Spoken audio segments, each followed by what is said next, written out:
Na Era do Espírito. Bom dia, ouvintes da Rádio Guarujá, AM 1420. Eu sou Edmar Almeida Bernardes, membro do Centro Espírita Amor e Humildade do Apóstolo. No programa de hoje, irei falar sobre a família.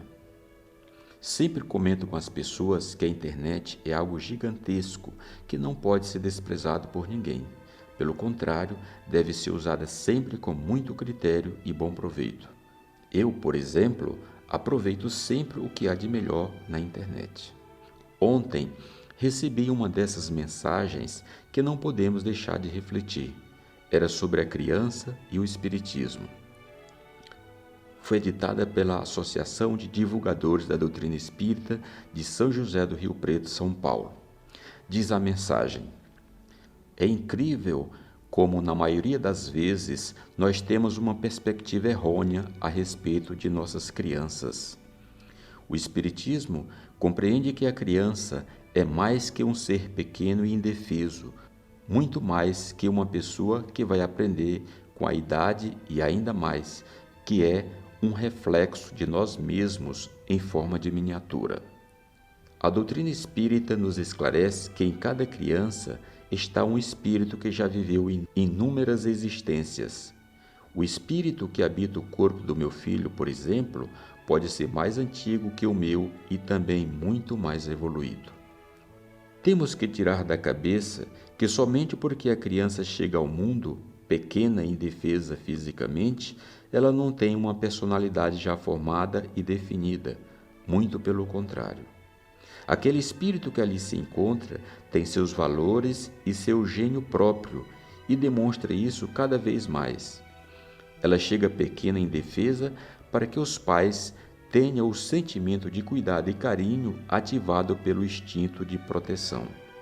Já viram como tem crianças que desde muito pequenas são violentas ou egoístas, ou gentis ou inteligentes? Isto não é por acaso e nem porque, como muita gente fala, puxou ao pai ou não herdou da mãe. O Livro dos Espíritos nos esclarece muitas coisas nas questões 203 a 210 e 379 a 385. Estudando-o, entenderemos que a criança não herda nem puxa ao pai ou à mãe. Ela traz dentro de seu espírito os valores que lhe são próprios e, como a lei de atração é universal, semelhante atrai semelhante. Ela encarna em um grupo que tenha o mesmo nível espiritual dela, ou seja, ela tem, no mais das vezes, os mesmos gostos e interesses dos pais, porque são espíritos semelhantes em busca de evolução. Nestas questões, teremos orientações espetaculares, principalmente no tocante à responsabilidade dos pais junto aos filhos. Orientar e educar, perceber as inclinações do espírito que reencarna e tentar eliminar as más e ampliar as boas inclinações. Os pais têm uma participação muito importante na evolução moral do seu filho. Nos esclarece a espiritualidade que entre o nascimento e os 7 anos de idade, a criança está mais aberta às influências dos pais, pois o seu espírito está ainda se ajustando à nova fase de encarnado.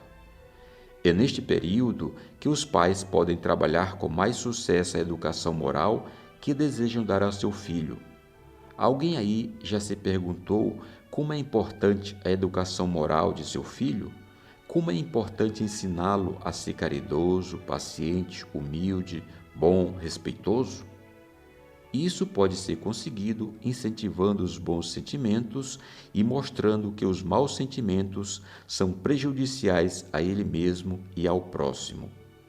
Infelizmente, muitos de nós não aproveitamos esta oportunidade e depois nos arrependemos amargamente. Devido ao corre-corre do dia a dia, temos cada vez menos tempo com os nossos filhos e, por isso, achamos que estaremos fazendo mal quando negamos algo a eles ou quando direcionamos seu mau comportamento para um bom comportamento. Grande engano o nosso. Amar não é permitido tudo o que seu amado quer. Amar é cuidar para que o ser amado consiga ser feliz, e muitas vezes o amor dos pais passa por momento de orientação aos filhos, mesmo que nestes momentos existam lágrimas. Precisamos compreender, afinal, que as crianças provavelmente já conviveram conosco em outras existências, que necessitam de nosso amor, carinho e compreensão, mas também de nossa orientação séria e segura, que neles podemos plantar a semente de um futuro melhor, dependendo dos valores que ensinemos a eles. E a mensagem chega ao fim com uma súplica. Peço a Deus que todos tenhamos a capacidade necessária para criar um mundo melhor para nossos filhos, mas que também tenhamos a sabedoria de criar filhos melhores para o nosso mundo. Então, sabemos que a vida na Terra é muito difícil e muito curta também. Se observarmos mais atentamente, veremos que perdemos muito tempo no seio da família, com brigas, discussões que não levam a nada. Facilmente entramos em conflito por pequenas coisas que nos deixam muito estressados. As rugas entre irmãos, pais e filhos, marido e mulher, poderiam ser resolvidas com uma boa conversa. O pior é que essa situação se torna rotina, e qualquer coisa, o mínimo que seja, é motivo para desentendimentos.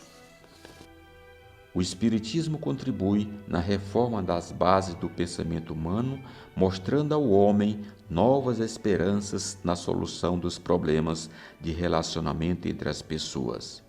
E é no esforço comum entre marido e mulher, pais e filhos esclarecidos sob a luz do Evangelho, que a família pode resgatar o seu passado, conquistando no presente haveres para o futuro.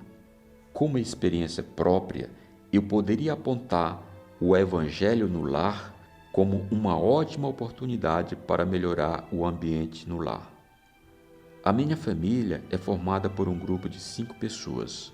Nos reunimos aos domingos às 8 horas da noite. Iniciamos com uma leitura de O Evangelho segundo o Espiritismo, depois fazemos uma leitura complementar. Atualmente lemos o livro Fonte Viva de Emmanuel, psicografado por Chico Xavier. Em seguida, cada um faz um breve comentário do que foi lido. Também abrimos um espaço para tirarmos algumas dúvidas e para tratarmos de assuntos familiares. Assim, aprendemos a nos respeitar e a nos entender. Os problemas são sempre discutidos e, na maioria das vezes, solucionados. Então, para finalizar, acrescentamos as palavras de Emmanuel.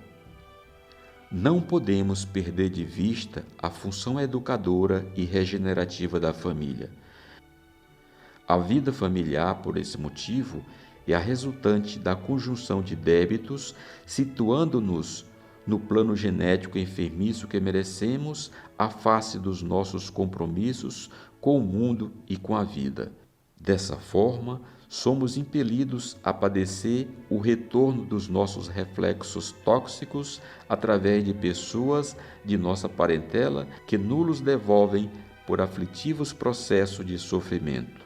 Temos assim, no grupo doméstico, os laços de elevação e alegria que já conseguimos tecer por intermédio do amor louvavelmente vivido, mas também as algemas de constrangimento e aversão nas quais recolhemos de volta os clichês inquietantes que nós mesmos plasmamos na memória do destino e que necessitamos desfazer à custa de trabalho e sacrifício, paciência e humildade, recursos novos com que faremos nova produção de reflexos espirituais suscetíveis de anular os efeitos de nossa conduta anterior, conturbada e infeliz.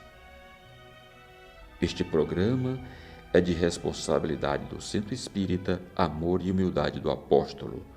Obrigado a todos que nos ouviram e até o próximo sábado.